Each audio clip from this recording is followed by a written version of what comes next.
నిజాయితీగా ఉంటే ఇదివరకు ప్రమోషన్స్ ఉండేది, అభినందనలు ఉండేది. ఇప్పుడు నిజాయితీగా ఉన్నోళ్ళు హింసకు గురవుతున్నారు అన్నటువంటి కోణాన్ని సాక్షి ఒకటి ప్రొజెక్ట్ చేసుకొచ్చింది. రాష్ట్రాన్ని వెళ్తున్న తమతో పాటు టీడీపీ కూటమి ప్రజాప్రతినిధులు అడ్డగోలు సిఫార్సులకు కనీసం పరిగణలోకి కూడా తీసుకోవడం లేదనే యువ ఐఏఎస్పై పెదబాబు చిన్నబాబు చాలా రోజులుగా కసుబుసులాడుతున్నట్టు తెలుస్తుంది.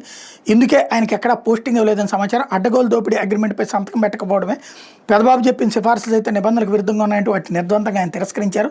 ఈ సిఫార్సులను ఆమోదం తెలపాలని ఎంతో ఒత్తిడి చేసినా తొలగకపోవడంతో సెలవుపై వెళ్ళిన ఆయన తిరిగి వచ్చాక జీఏడీకి అటాచ్ చేసేశారు. ఈ మధ్యలో యువ ఐఏఎస్ అధికారి పెద్దలాగరానికి గురి కావడానికి గల కారణాలు మరికొన్ని సాక్షి దృష్టికి వచ్చాయి.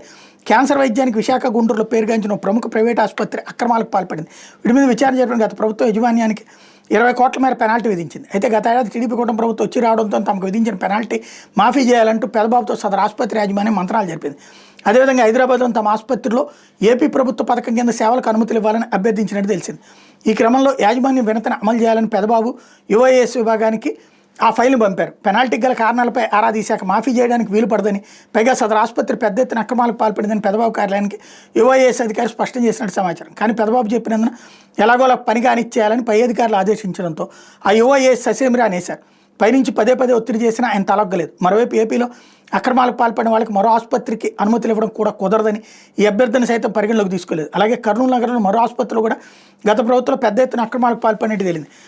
పక్షవాత రోగులకు చికిత్స అందించినట్టు తప్పుడు నివేదికలతో కోట్లలో ప్రజాధనాన్ని యాజమాన్యం కొలగొట్టింది. దీంతో ఆసుపత్రికి పెనాల్టీ వేయడంతో పాటు పథకం కింద చికిత్సలకు అనుమతులు రద్దు చేశారు.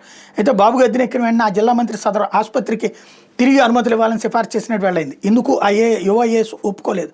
ఇలా పైనుంచి ఏ పని చేయమన్నా నిబంధనలకు లోబడి ఉంటేనే చేస్తాను, లేదంటే కుదరదని యువఐఏఎస్ భీష్మించి కూర్చోవడంతో పెదబాబు చిన్నబాబులతో పాటు అమాత్యుడికి మింగుడు పడలేదు. దీంతో ఈయన బాధ్యతలు చేపట్టి 1-2 నెలలకే బదిలీ చేస్తామని లీకులు వదిలారు. ఈ నేపథ్యంలో సంస్థలో పనిచేసే మంత్రుల తాలూకు అధికారులు సైతం బాస్ బదిలీ అవుతున్నారని అనుకూలమైన ఐఏఎస్ వస్తానని ప్రచారం చేశారు.